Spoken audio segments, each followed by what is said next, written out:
about the mentality. I grind for the feeling. I'm a real ass nigga. These niggas, they counterfeited. Stay true to my religion. They thinking that I'm a Christian. Mama thinking I'm a villain, but I'm expressing my feelings. Welcome back to another episode of the Rich Mentality Podcast. What's good, y'all? How y'all feeling, man? Let me know what's going on in the comments. Definitely drop in the comments. Let me know how y'all feeling. Definitely drop in the comments. Let me know what's going on. Keep me updated. If you got any concerns, considerations, gems, anything to drop in the comments. Let me know what's going on. For the most part, 100% I've been great. 100% been keeping that rich mentality. 100% been staying focused. 100% persevering. 100% staying persistent. And ultimately, again, man, we got to keep that rich mentality. So definitely let me know what's going on in the comments. Let's tune in. Let's connect. And let's just go ahead and get started, man. So number one, today's topic is definitely going to be about, something that's profound. I think in our culture, I think in our community, a lot of us, we have to really understand what I'm about to say to another degree and understand how serious it is, when it comes to our success, when it comes to our mindset, when it comes to just the things that we're doing. So you want to keep all those things in consideration and in mind and just, be mindful of those things. So this is what I want to say. Today's topic, right? There are no shortcuts. Let me repeat that one more time. There are no shortcuts. So what do I mean by that? Right, so it was an individual by the name of Ben Johnson. He was a Canadian athlete. So he was a Canadian athlete who was inside of the Olympics, and he actually set the world record in 1987 for doing the 100-yard dash. So for you guys who don't know what the 100-yard dash is when you're in the Olympics and you run, literally 100 yards. So he broke the record, and the first record was 9.83 seconds. And in 1988, he actually broke another record. He broke his own record for 9.79 seconds. 9.79 seconds. So he ruined his name because he actually decided to begin steroids. What am I saying? What I'm saying is, when you take shortcuts, you actually ruin your name. When you take shortcuts, you ruin the things that you've built, the large things or the small things that you actually built. So being in the position of where you're actually getting your name out, being in the position when you're actually, putting yourself in a higher position, you're beginning to levitate, you're beginning to elevate. When you take shortcuts, it's never going to be a great or a good outcome. Because think about it, anybody who's successful, think about it, anybody who is in a position of success, think about it, anybody who's reached the finish line, everyone will let you know. Everyone will tell you, especially the ones who care. They're going to let you know there's no shortcut to success. There's no elevator to success. Now, however, if you're an individual who found the promised land and you actually made it there and you actually got there, right?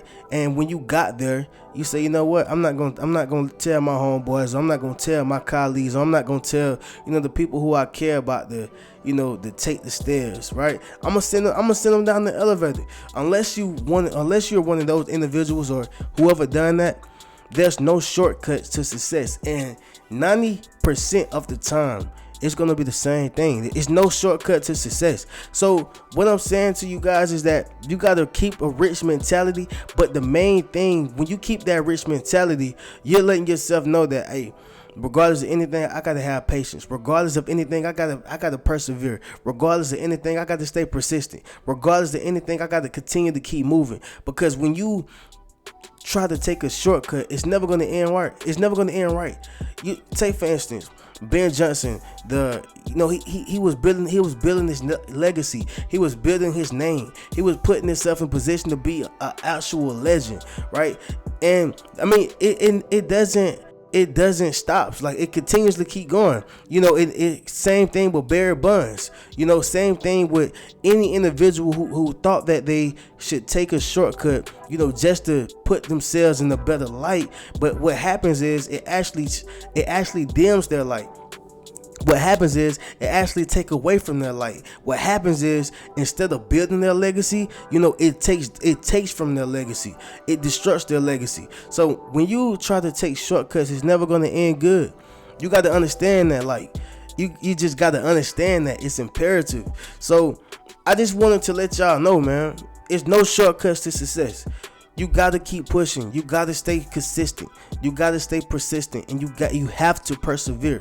And most of all, keep that rich mentality, right? So the next thing that I definitely want to highlight, throughout this podcast, is the laws of polarity, right? I'm gonna say that one more time: the laws of polarity. And for you guys who don't know what the laws of polarity is, the laws of polarity is pretty much when you realize that there's opposites to each object or thing in this world, or to each situation in this world, right? Just like you have, good, evil. Just like you have, good, bad, hot, cold, dry, wetness. Whatever the case is, there's an opposite for each thing. Positive, negative. It's always an opposite for each thing, right? So when you got the laws of polarity, when you in the position to where something is going wrong, it's not going your way, it's not going how you expect it, or it's not going how you planned it. Laws of polarity is always in effect. Where there's good, there's bad. Where there's bad, there's good. So the whole objective of me bringing up the laws of polarity is to speak on, about 4 topics. It's all in the laws of polarity field, but I wanted to bring it to y'all attention through a different perspective, right? So the first one is know-it-all versus the individual who know a lot. So know-it-all versus the individual who know a lot, right? All right. Then number 2, vocal versus being intellectual. Number 3, self-education versus traditional education. Number 4, fitting in versus standing out. So every single topic that I just stated is pretty much the opposite of one another. Laws of polarity. Every single statement that I just stated, is pretty much the opposite of one another. So the first one, know-it-all versus the individual who know a lot. Know-it-all versus the individual who know a lot. So you take a person who know it all, or quote unquote know it all, versus the person who know a lot. The difference between those two individuals is that one individual, you can't tell him anything. One of those individuals, you can't learn him anything. You can't give him no type of energy. You can't give him anything that he feel like he doesn't already have. That's a know-it-all. And quite often, individuals get the person who know a lot misconstrued with the person who know it all. They're totally different things. They're totally opposites. They're totally different things. When you have the person who know a lot, he don't think that he know it all. He can't help that he studies. He can't help that he reads. He can't help that he know more than the average individual. He cannot help that he's intelligible. He cannot help that he's resourceful. There's a difference between the person who know it all and the person who knows a lot. The person who knows it all, there's no room for growth.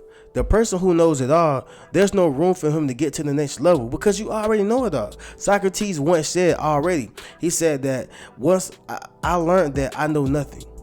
He said that all I know is that I know nothing. So when you realize that all you know is that you know nothing, you have nothing but room for improvement. You have nothing but room for growth. You have nothing but room to get to the next level. But the person who know a lot, it's gonna always be able to have room to get to the next level. Always gonna be able to have room to get to the next spot in life. Always gonna have room to be able to learn and become more intelligible and resourceful, which makes him what? Valuable. Because not only does he know a lot, but he's willing to learn a lot more. The person who knows it all, you can't tell him anything, right? You can't tell him nothing. So you got to understand the difference between the person who know a lot and the person who, you know, feel that they know it all. The second thing, vocal and intellectual. Vocal versus the individual who's intellectual. So let's make this clear. Vocal, of course, this is how you express yourself. This is the person who, you know, understands that I can't keep this all in. I can't keep this bottled up. I have to express myself, and not only express myself, but be vocal, which means be heard, which means put my feelings out and talk about it, right? And you got the person who's intellectual. It's the person who sees the situation, you know, from a maturity standpoint.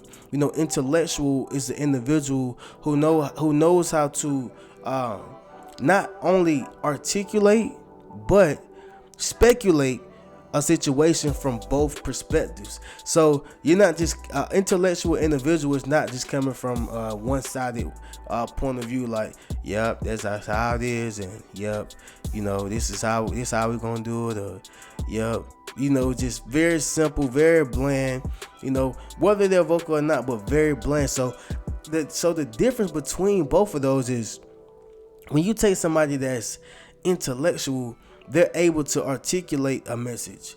They're able to see, you know, a perspective, a different perspective, both perspectives at that point anyway. At that, they're gonna be able to see both perspectives, not just one, not one-sided, and also very mature. You know, intellectual, you have the ability to speculate a situation from a different perspective. You're not just one-sided, right? So then you got the person who's vocal. So the person who's vocal is the individual, you know, who is very expressive. You know, the person who's vocal is the person who's, you know, not necessarily loud, but they're going to get their point across, whether they're intellectual or not. You know, they're actually going to express their feelings. They're going to put it out to the forefront, and they're going to be vocal about it. You're going to hear a person that's vocal, but they're not the same. Vocal and intellectual is not the same. Intellectual, you coming from from intellectuality, and from vocal, you just pretty much being expressive. So there's a difference in between thinking, and there's a difference in between saying. So you have to think before you say. And when you put both of them together, then yes, you're vocal and intellectual. But if you only are thinking, then yeah, you're intellectual. But if you're only vocal, then you're just saying before you think. So you have to have both of those things to become an intellectual and vocal talker, thinker, or doer, right? Those are the difference between those things. So then you have self-education versus traditional education. We pretty much gonna have a confrontation every time, because some people are still stuck in their ways. Self-education and traditional education. So just giving you the backdrop and the definition of self-education. Self-education is when you're able to activate the higher faculties and facilities inside your mind, and, you know, learn how to get whatever you want out of life. So let me repeat that in a different way. Self-education is when you're able to go out, learn something, and get whatever you learn out of life, and you're able to teach it back. So you self-educated yourself, which is autodidact, and then once you self-educated yourself, now you're able to teach others, and now you're able to teach it to yourself, and now you're able to reciprocate the process, and not only reciprocate the process, but go out and get whatever you learn. So when you're learning something, you don't go to another institution or a university. Yeah, that's not self-education. Self-education is when you go out and teach yourself, and not only teach yourself, but you know how to go out and get whatever you want. That's education. it's not the traditional form of education. Now, traditional education is when you go to college. Traditional education, is when you go to the university, or whatever the case is. Once you go to these universities, and once you go to these institutions, you get rewarded with a degree. You get rewarded with a degree. You get rewarded with some type of diploma, whatever the case is. And there's nothing wrong with that.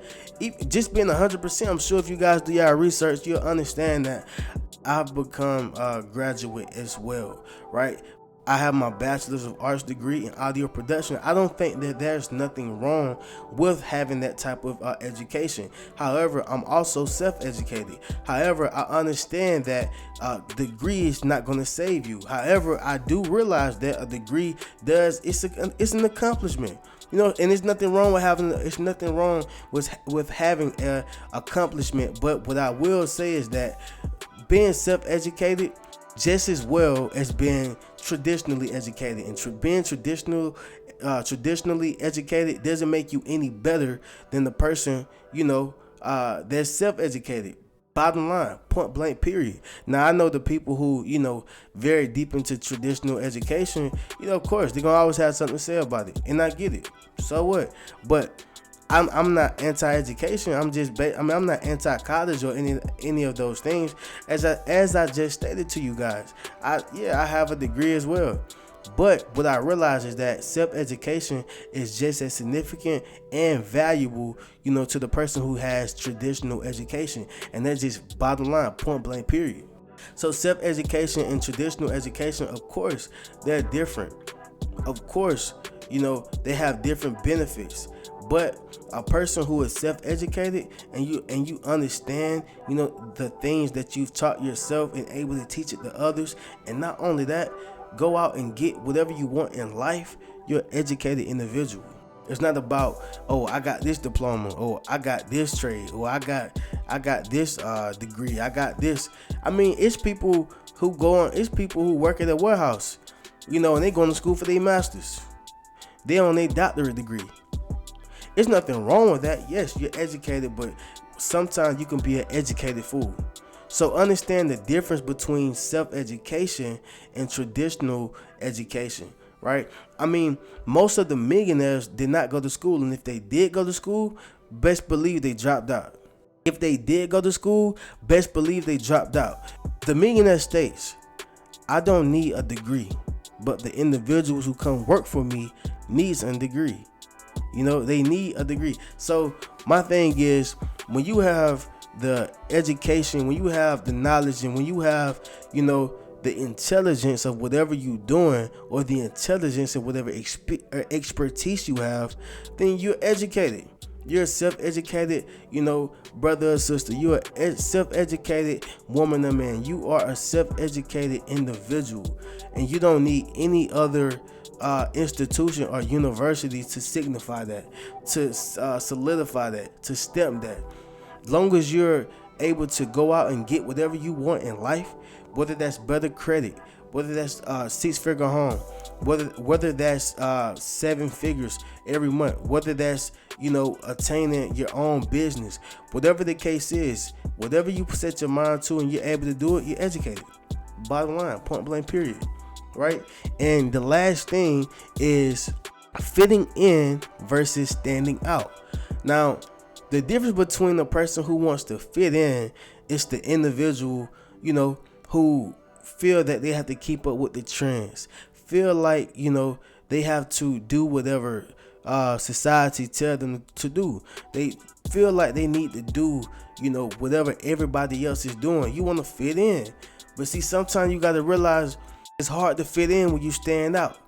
And see, when you stand out, it's going to be obvious because you obviously the star. When you stand out, you obviously is unique from everyone else. You obviously have something that everyone else does not have, whether that's your grind, whether that's the time you put into your craft, whether that's your personality, your demeanor, your aura, whether that's the way you walk, the way you talk, your gift, your talent. It's going to be something that differentiates you from the average individual, and oftentimes you're going to stand out. Now, obviously, the person who's standing out is the person who's operating in their gift.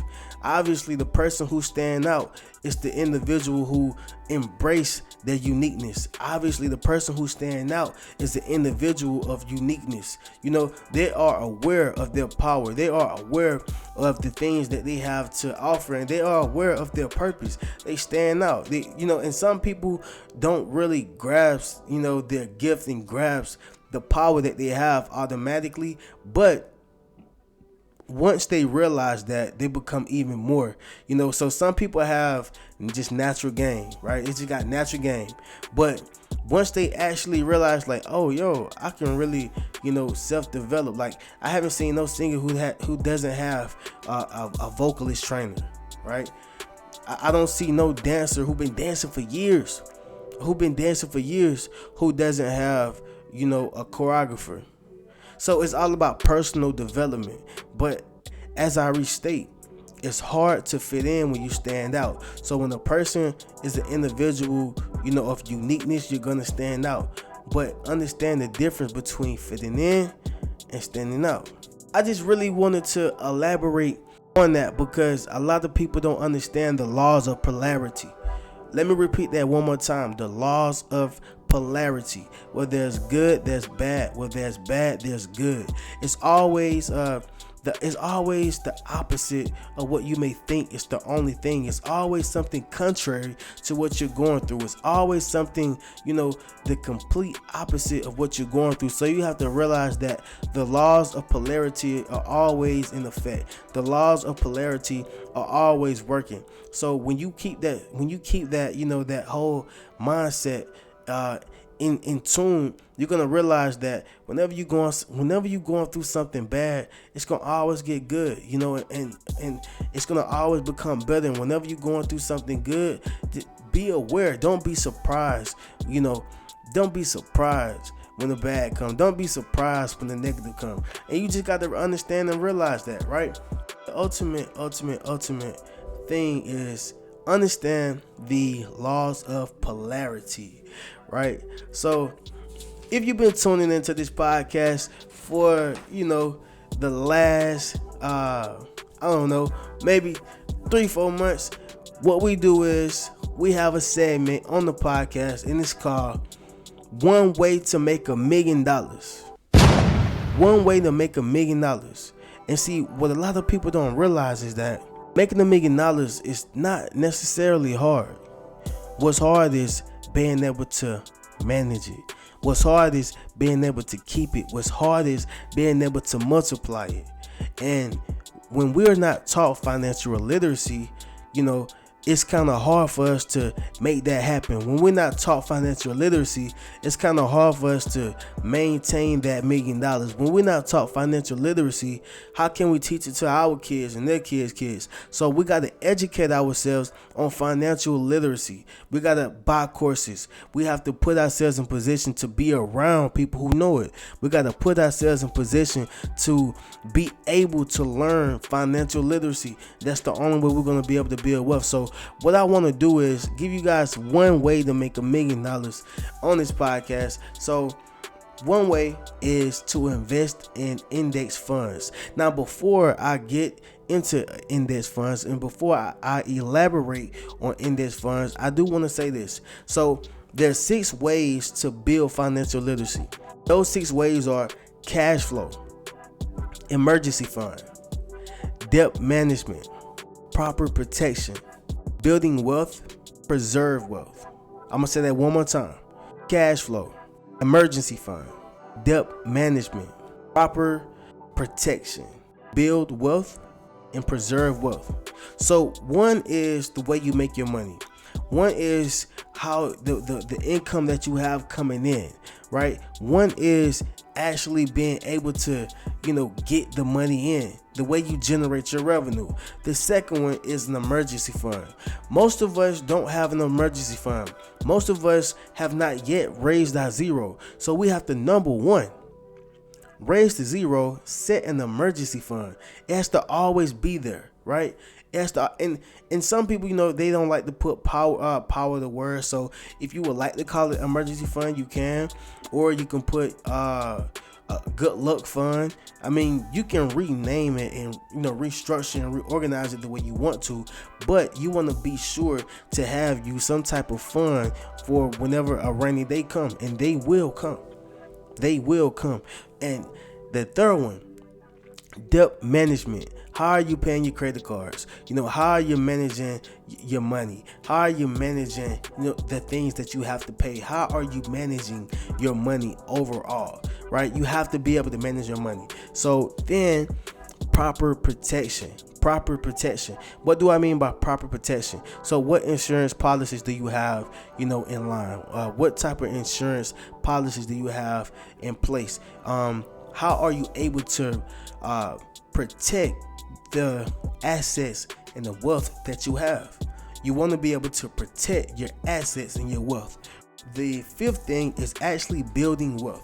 What systems do you have in place to build wealth? Whatever that is, however you have, whether that's real estate, whether that's cryptocurrency, whether that's assets that you have that that comes with your business. What systems do you have in place to actually build wealth? And the last thing, preserve wealth. Everyone knows. Well, I take that back. Not everyone knows, but the main key to having wealth is it's not about how much you make. It's about how much you're able to keep, right? You got people like your Dave Ramsey's. You got people like, Donald Trump. You got people like Bill Gates, Warren Buffett, Mark Zuckerberg. I mean, just the list goes on. Jeff Bezos, the list goes on, man. People from the Rockefellers, it goes on. And they're able to look at these loopholes and don't pay any taxes. So it's one thing when you made $1 million, but it's another thing when you make $1 million and you got to pay in 500,000, right? Not including what it takes to run your business. So now you got another 50 to 100K gone. Not what it takes to live and sustain from your living livelihood and your living expenses. So now you got another 50 to 75 gone, depending on your lifestyle. It may be more, it may be another 100. I mean, now you may want to do something nice for yourself, or the list goes on, and you walking away with $200,000. After the people you got to pay and paying this and paying that. So what I'm saying is, it's not about how much you make, it's about how much you save. And if you're not able to keep or save anything, then you're not building wealth. So with that being said, open up an index fund. What is an index fund? An index fund is an account that allows you to participate in the upside of the market. I'm going to say that one more time. Index fund is an account that allows you to participate in the upside of the market. What market? Well, the stock market. Anything that's in the market that goes up exponentially in growth. Whenever it does not go up, guess what? Your account is not affected, not one bit. So to speak mathematically with numbers, right? So with that being said, within 10 to 20 years, you want to invest in about 500. You want to invest about $500 to $1,500. You can double, triple, quadruple, whatever you want to do. However, 10 to 20 years, you want to invest that much. Now, I know it may sound like a lot to someone that's 30, to someone that's 40, 50, but take your child, or if you're a child watching this, whatever the case is, look, starting from 10 years old, 20 years, you already setting up an index fund, and this is financial literacy that you can have. This is just an extra account. This is not counting what you're already doing. This is not counting, what you're going to do in the future. It's not counting anything. This is strictly setting yourself up for success and not failure. No one teaches us this. So open up an index fund, and what people don't realize is that index funds, they increase in percentages as far as 10% each year. They increase in percentages as far as 10% each year. Do you know, like, the average percentage that other accounts allow you to go up? It's like 0.00 0.1 or 0.000.1. Like, you know how long it'll take for you to make $18,000 just off a regular account? It may take you, I don't know, 100 years, 200 years, just because of the rates are so low. But when you have a index fund, you're actually making money from the profits of the market, only the positive sides, and people don't tell you that. How do you set it up?